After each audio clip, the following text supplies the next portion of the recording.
Dr. Gokul, and he was struck somewhere, and I am presenting on his behalf. And we all know that aortic stenosis is one of the degenerative valve disease, and it is the most common reason for aortic valve surgery or TAVI in Western countries. Even in our country, it is a rheumatic heart disease, still the most common reason for aortic stenosis and bicuspid aortic valves we see more often than Western countries. And symptomatic severe AS has dismal prognosis, and is early intervention is strongly recommended in these patients. Since the first in human procedure in 2002, almost 20 years, TAVI has become a well-established therapy for severe AS.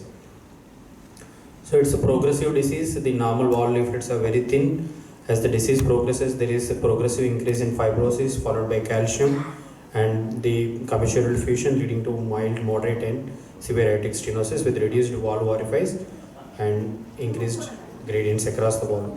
These are various grading of class aortic stenosis. It's normal less than aortic jet velocity less than 2, mild is less than 3, moderate 3 to 4, and more than 4 is severe. And based on that, the mean gradient less than 25, or some guidelines say less than 20, 20 to 40 is moderate, and more than 40 is severe. And ACC-AHA classifies very severe aortic stenosis. That is, if the valve velocity is more than 5, or mean gradient is more than 60 millimeters of mercury, that is classified as severe aortic stenosis. But the onset of symptoms marks very reduced survival in these patients, because there is a long latent period between disease onset and severity of the symptoms. And once the patient develops symptoms like angina, syncope and heart failure, the average time for death will be, if the patient had angina, it's averagely 5 years. Patient had syncope, it's 3 years, and if the patient had heart failure and breathlessness, it's only 2 years survival. And 50% of the untreated patients with aortic stenosis will die within 2 years of experiencing symptoms. So TAVI or surgical aortic valve replacement will definitely improve the survival, almost 40% improved in survival if the patient underwent timely intervention. Until they develop severe LV dysfunction or severe frailty, these patients will have good prognosis. So there are the ACC-AHA proposes different classification, that is A, B, C, D. Class A is patient is at risk of developing aortic stenosis in future, and B is progressive. That means already patient had mild to moderate aortic or other valvular lesion. This nomenclature is common for all valvular lesions.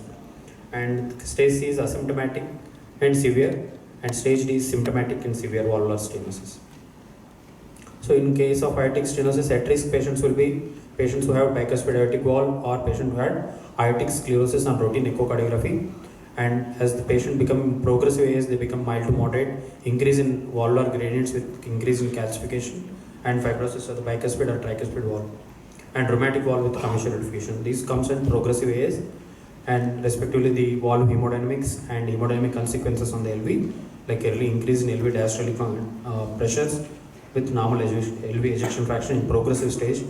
But in asymptomatic stage, patient may be having LV dysfunction, but patient will not have a symptom on routine daily activities. But if they are subjected to exercise stress testing or some of the other markers like BNP, they will be having elevated brain natriuretic peptide, which are indirect indicators that LV is under stress. And these are subclassified into D1, D2 based on the LV ejection fraction, and high flow, high gradient AS, and D2 is low flow, low gradient AS. And these are all patients has to be thoroughly evaluated. The first and foremost test will be transthoracic echocardiography, which shows the valve morphology, amount of calcification, gradients, and along with that, and its effect on the systemic and pulmonary circulation and LV dysfunction. And apart from history and physical examination, ECG also carries important prognostic and information in these patients, and the therapeutic implications too. And apart from these, what are other additional investigations? The chest X-ray may show about pulmonary circulation, whether the patient is in heart failure or intrinsic lung disease, which decides the choice of therapy and calcification of the aorta and pericardium. And transesophageal echocardiography may not be much useful in aortic stenosis, because transthoracic gives most of the information, but some of the patients it may be definitely helpful. And cardiac MR if the patient LV dysfunction, LV mass, valve severity and aortic disease. And PET CT, especially if the patient is suspected infection but you don't know the source of infection, it can help in localizing infective endocarditis. And stress testing, if the patient is asymptomatic or if the patient had low flow, low gradient AS, this gives information whether to intervene or not. And cardiac catheterization, it's not routinely recommended, but it helps in equivocal cases. There is a discordance between the symptoms and the echocardiography findings. The other important markers that comes into the guidelines is biomarkers, especially brain NAT, BNP. If the BNP is more than 3 times the normal, even if the patient is asymptomatic, it's a class 2A recommendation for aortic valve surgery, whether it may be SAVR or TAVR, based on the age and other criteria, and strain imaging and cardiac MR. So other important tests for pre-procedure planning is CT, coronary angiogram, or regular angiogram, along with CT for aortic valve and peripheral, the femoral artery size, and is there any tortuosity and calcification at the puncture site and aortic calcification. This gives important information whether the patient is suitable for femoral approach or any other approach we need to follow, or we should send the patient for surgery. If the patient had severe aortoiliac disease, he may not be suitable for transfemoral TAVI. We may need to choose other modality of treatment in these patients. So this is a summary of these things. Patient, after diagnosing aortic stenosis, patient has to be thoroughly evaluated, and based on the symptoms, ECG, echo, and cardiac CT. And next comes the heart team discussion, including cardiac surgeons, cardiologists, interventional cardiologists, patient and their family members. So we need to decide which therapy is suitable for the patient. So if the patient had high flow, high gradient AS, that is high gradient AS, we need to assess the flow status. If the patient had high flow status, and it needs to be reassessed because it may be falsely high gradient, we need to reassess after stabilization. And if the patient had normal flow with high gradient AS, we need to give we need to consider it as severe AS.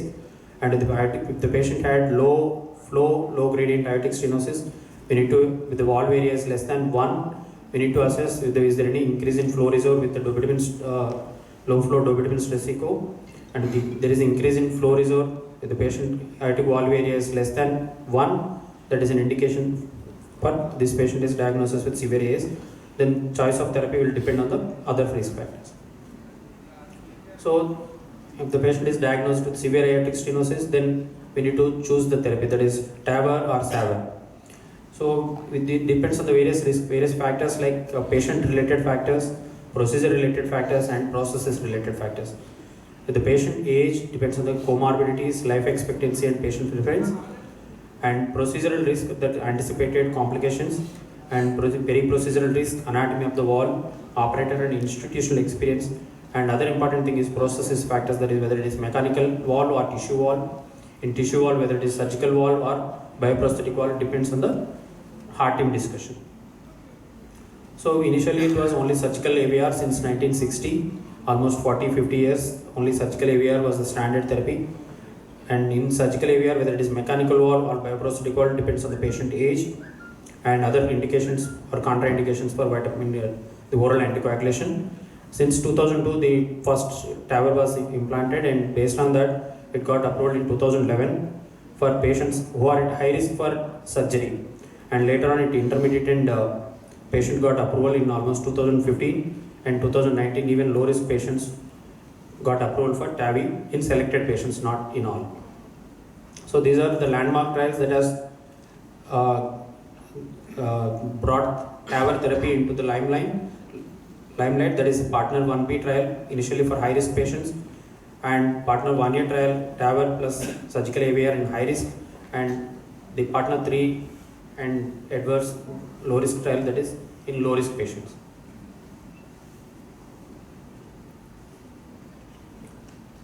So then we need to have a risk stratification. There are various online tools, that is STS, predictor of mortality scoring, and Euroscore 2, and these cannot be applied in total to every patient. We need to have a heart team discussion along with the patient, and we need to consider other factors that are not in the risk scoring. That is, if the patient is frail, these are not considered in the scoring systems, and as well as anatomical factors that have serious consequences on surgical AVR, that is like porcelain aorta, previous chest radiation, and patient had mitral valve disease. So these are some of the comorbidities that favors the therapy prior mediastinal irradiation or ascending aortic calcification. These favors TAVR, and if the patient had severe iliac occlusive disease, for transfemoral, the other modality, other access sites may be used, but these are not in guidelines as of now. It may be come in the upcoming guidelines. And if the patient had severe MR/TR that requiring surgery, or if the patient had valve morphology unsuitable for TAVI, then the SAVR is preferable. And some of the patients, even SAVR, surgical or TAVR may not be suitable if the patient life expectancy is less than 1 year, if the patient had severe COPD requiring home oxygen therapy, severe irreversible pulmonary hypertension, severe Harvey dysfunction, hepatic dysfunction, and severe frailty. These patients are not suitable for any of these procedures. The conservative management will be helpful in these patients. So these are the various characteristics. If the patient is young, surgical AVR, higher age, there is TAVR will be preferable, and previous cardiac surgery TAVR will be having edge over surgical AVR. Active or suspected endocarditis, again surgical AVR, and thrombus in aorta. These factors favor the surgical AVR. And if the patient had significant multivessel CAD requiring surgical revascularization, this SAVR is the only option. And sometimes if the lesions are very focal, you can do PCA and TAVR. And severe primary mitral valve disease, tricuspid valve disease, and septal hypertrophy requiring myomectomy, these are the patients who are slightly favorable towards surgical AVR. So we have diagnosed the severe aortic stenosis. What are the guideline recommendations? If the patient had severe aortic stenosis, that is valve velocity more than 4 meters per second and gradient is more than 40 millimeters of mercury, intervention is required, whether it is SAVR or TAVR, based on the other risk factors, other comorbidities we need to decide. And intervention is recommended even in symptomatic patients with severe low flow, low gradient aortic stenosis with ejection fraction less than 50%, but the gradient is less than 40%, and aortic valve area is less than 1. And even if the patient had low flow, low gradient AS with normal ejection fraction, and if the patient is symptomatic, it's a class 2A recommendation. And even in the patient with symptomatic aortic stenosis with low flow, low gradient, with reduced ejection fraction, and if other factors are not deciding, then if the coronary CT calciums of the aortic wall, if it is more than 3000 in men as per ESC, and if it is more than 2000 in men as per ACC, it's an indication for AVR, whether it may be surgical or TAVR. It's a class 2A recommendation. If the patient had severe comorbidities and if their life expectancy is less than 1 year, it is a class 3 recommendation not to do any procedure in this. Suppose if the patient is asymptomatic, if the patient had LV dysfunction, that is ejection fraction less than 50%, again it's a class 1 recommendation. Even in asymptomatic patients, very severe AS and with demonstrable symptoms on exercise testing, that is fall in blood pressure more than 20 millimeters on exercise testing, it's a class 2A recommendation for this patient. And exercise testing symptoms are there, again it is a patient having symptoms on exercise testing, it is a class 1 recommendation for it. And very severe AS, asymptomatic, it's a class 2A recommendation. And severe valve calcification and rapid progression of the symptoms or rapid progression of the velocity, that is more than 0.3 meters per second per year, it is an again class 2A recommendation. And markedly elevated brain BNP is more than 3 times age and sex related normal range on multiple occasions and repeated measurements without any other explanation. This is again class 2A recommendation. So you have decided the patient requires some intervention, whether it is a SAVR or TAVR. We need to again assess the patient. If the patient is less than 75 years or very low risk for surgery, or in patients who are operable and is not suitable for transfemoral TAVI, again SAVR is class 1 recommendation. And patients who are more than 75 years and who are at high risk for surgical AVR or unsuitable for surgery, there is a class 1 recommendation for TAVR. Other patients, TAVI or SAVR depends on the clinical, anatomical and procedural characteristics. Non-transfemoral, if the patient is not suitable for transfemoral, then other access for TAVI considered that it's a class 2B recommendation in ESC. And balloon aortic valvulotomy in patients who are waiting for SAVR or patients who are hemodynamically unstable for other non-cardiac surgery. It is a class 2B recommendation for balloon valvulotomy. And if the patient requiring surgery for other indications like aortic ascending aorta disease or other valve lesion, that is a class 1 recommendation for surgery. If the patient is considering for CABG or surgical intervention on ascending aorta, it is again SAVR is preferred with class 2A recommendation. So this is a summary of the ESC guidelines. The patient is symptomatic or asymptomatic. The symptomatic valve severe AS, it's a class 1 recommendation. If the age is less than 75, SAVR is preferred. More than 75, TAVR. And what is the role of TAVI in aortic regurgitation? This is not in the guidelines, but in selected patients, it may be considered if the patient anatomy is suitable for TAVI. Similarly, ACC-HI patients' age is less than 65 years of age, surgical AVR is preferred because of long-term durability of the TAVR valves is not yet established, only 8 years, but surgical valves it is more than 10 years. If the patient age is less than 65 and life expectancy more than 20, SAVR is recommended. And patient's age between 65 to 80 years and no anatomic contraindication to transfemoral TAVI, either SAVR or TAVI may be recommended based on the heart team discussion. And if the patient's age is more than 80 years of age, and even in younger patients, if their life expectancy is less than 10 years and no anatomic contraindication to transfemoral TAVI, the TAVR is preferred in these patients. That is class 1A recommendation. And if the patient is less than 80 years and LVF less than 50, the decision between TAVR and SAVR should be considered based on heart team discussion.